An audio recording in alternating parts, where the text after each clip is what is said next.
Hello everyone, thank you for tuning in. My name is Jessie and I'll be hosting WWF-Singapore first ever podcast around plastic. It is no secret that plastic has become a significant environmental crisis over the recent years. Plastic once offered us convenience, but it ended up congesting our natural ecosystem, harming our health, and contributing to an escalating climate crisis.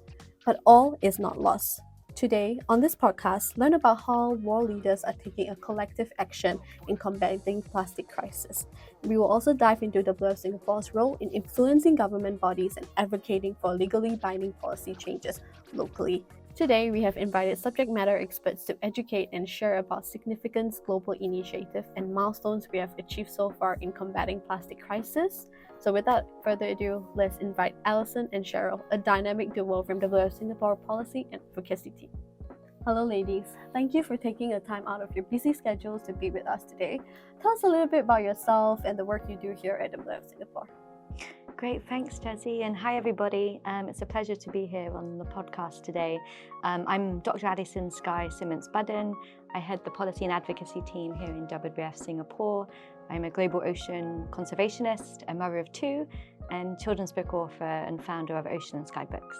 Great, it's a pleasure to have you here, Alison. Cheryl? Hi Jessie, lovely to be here. I'm Cheryl Tan. I am part of the Policy and Advocacy team here in WWF Singapore. My background is in geography and political science, and I'm also part of the negotiating delegation for one of the UN Plastic Treaty committees.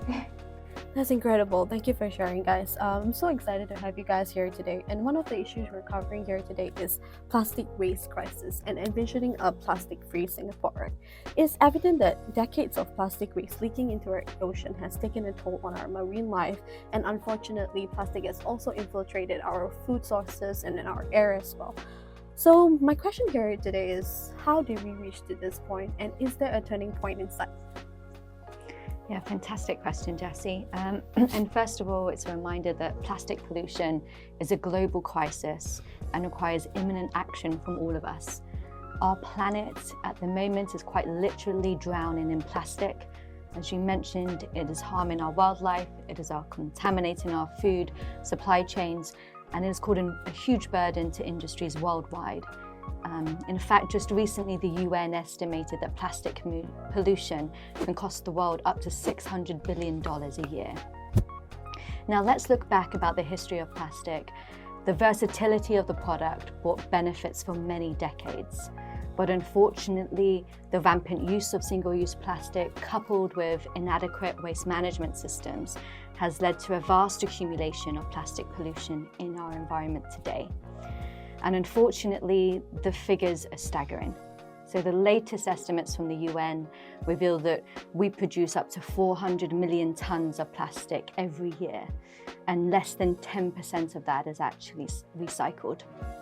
And this is causing a huge impact to our marine environment. 11 million tons are estimated to enter our oceans every single year, and that figure could almost triple by 2040 if we do not reduce our reliance and dependence on single-use plastics, such as carrier bags and plastic bottles. Alison, I can see that you're really passionate about the topic and it's really close to home. Can you tell us a little bit about your background as well? Yeah, great. Thanks, Jessie. So as a global ocean conservationist, I've traveled the world and worked in many different places, and I've seen the impacts of plastic pollution firsthand. So from the icy shores of the Arctic Ocean to the bustling urban centres of mainland Africa, to the hot deserts in the Middle East, and right here to the shores in Singapore. Plastic pollution is now visible in every corner of our planet. And it can have huge effects to our environment and to our society. So plastic pollution, for example, can harm our marine life, from turtles to seabirds to marine mammals, and quite often they can ingest plastic pollution accidentally or become entangled in plastic, causing injury or death. And one of my fondest memories in my career is actually dive in and trying to protect the whale sharks of the coast of Oman. And they present a good example of the impact of plastic pollution.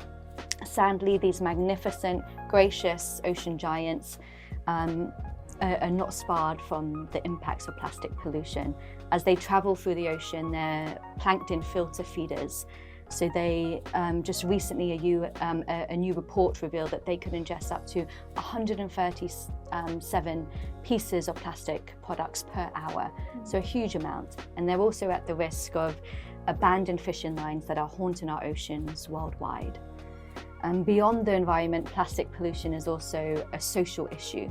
So those communities living on the front lines are often at the impact of plastic pollution, whether it be dependent on marine resources or located near waste sites. And that poses a huge public health issue for these vulnerable communities worldwide.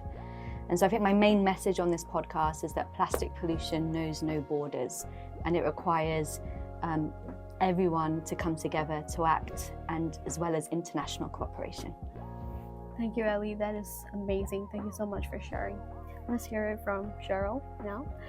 Ellie mentioned that how plastic is a transboundary issue. So while individual efforts are important, sustainable and long-term impact requires the involvement of world leaders and advocating for legally binding policy changes. So do we have any ongoing initiatives currently that sort of charts a way forward to address these highly controversial issues? Fantastic question, Jessie. And as you mentioned, you rightfully pointed out that this plastic pollution crisis is an enormous problem and requires collective action from world leaders, and it requires also legally binding action to tackle this issue. So just last year at the UN Convention, world leaders just came together and agreed to end plastic pollution, which for something that requires 170 states to agree on is quite a monumental task, as you might believe. So negotiations to draw up this blueprint for this global plastics treaty are underway, and it's expected to finish by 2025. And the UN says that should this pass, this would be one of the greatest and most monumental environmental policy changes since the Paris Climate Agreement in 2015. That sounds really promising, Cheryl. So I just want to dive a little bit deeper into the Global Plastic Treaty, what it entails, and what is Singapore's role in it. Great question, Jessie. So plastic waste poses a very significant challenge, and for context, for Singapore, it makes up almost 30% of all waste generated in 2020, and only 4% of it is actually being recycled. So Singapore recognizes that this is a big issue and recognizes the importance of national and international initiatives to tackle this. So, for example, in a local context, we have the Zero Waste Master Plan that was launched in 2019 that sets targets to reduce landfill waste and banning of certain single-use plastics such as cutlery and stirrers, all that sorts. And recently, MSE recently launched a National Action Strategy on Marine Litter, or NASMIL for short, back in June 2022, that outlines a tailored approach to reducing land-based and sea-based litter. And on the international stage, Singapore is actively involved in the Global Plastics Treaty and is committed to reducing its plastic waste as well. The negotiation of this new treaty is a once-in-a-generation opportunity to completely target this ongoing crisis, and it requires common and high-impact measures in order to bring it forward. So Cheryl, what's the current status of the treaty, and are all plastics going to be banned in the future?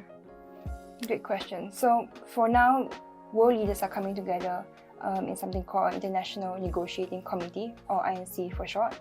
They have this series of meetings to help negotiate for the final Global Plastics Treaty. We've done 2 so far, and the third one will be held in Nairobi this coming November 2023. As for if all plastics will be banned, the answer is no. So WWF is urging for a more risk assessment, kind of risk-based approach. So we are urging governments to prioritize the most high-risk plastic items such as e-cigarettes, plastic cutlery, or even the plastics in the cosmetics as well. And new research commissioned by WWF has identified the most high-risk plastics and how it proposes measures to eliminate, reduce, or at least safely manage and circulate these plastics in the future. We're advocating for these measures to be included in the first draft of the text, which would be uploaded before the November 2023 INC meeting. So on a wider scale, so I believe each country is able to set their own KPIs and negotiate the terms by assessing feasibility, right? How will the progress and compliance be measured and monitored over time once the treaty has been finalized? Yeah, you're absolutely correct, Jessie. Each country can set its own targets and based on its own unique feasibility, come up with different KPIs. But all of the countries, what is the most common among all of them is that they all require robust monitoring to ensure that all countries are on track for the national and international targets that they've set. So the treaty's progress and compliance will be monitored through national and international reporting as well. This comprehensive approach ensures that each member state is held accountable to whatever KPIs that they've set before. Perfect. So guys, are we optimistic about the treaty? Yes, I think we can say we are. And the good news is plastic pollution is now being taken serious and has an emergency status at the international level. And Sylvia Earle quite nicely recently quoted that we're at the worst of the time and at the best of the time with an opportunity ahead of us to make a difference. And really, we're one step closer now to seeing the opportunity of what a plastic treaty can bring to Singapore and to the world. So please stay tuned to see what happens in the next INC meetings. And we're hoping for an ambitious and strong treaty to be negotiated and finalized by 2025. Thank you so much, guys, for sharing such useful and insightful information with me today. So let's take it home a little bit now, right? You guys have seen the true impact of plastic pollution over the years. And you guys have studied, monitored, and researched on the topic as well. So what do you guys do in your daily life to sort of minimize the use of single-use plastic? Ellie, can we start with you? Yeah, sure. So I can give two examples. So firstly, as a mum, at home we try to reduce our use of single-use plastic as a family. So I often take my toddler and even my baby out on the local shore and participate in beach cleanups. We also donate our toys and clothes to other families. And we find creative ways to have fun. So we often reuse plastic bottles and make them into lovely garden pots to help try and grow plants on our balcony. So that's some fun ways as a family. And then a second example is that I'm a scuba diver. So I completed the PADI plastic debris course, whereby you can pick a favorite dive site and help to clean up that dive site and contribute to that global movement. So I did it in Egypt, but if there's any divers out there, please sign up and you can do it locally or across the many dive sites in the region as well. Thank you, Ellie. Those are some incredible tips, by the way. Cheryl, how about you? Well, I can't swim, so I can't dive, unlike Ellie. But what I can do is to at least minimize and reduce the plastics that go into the ocean.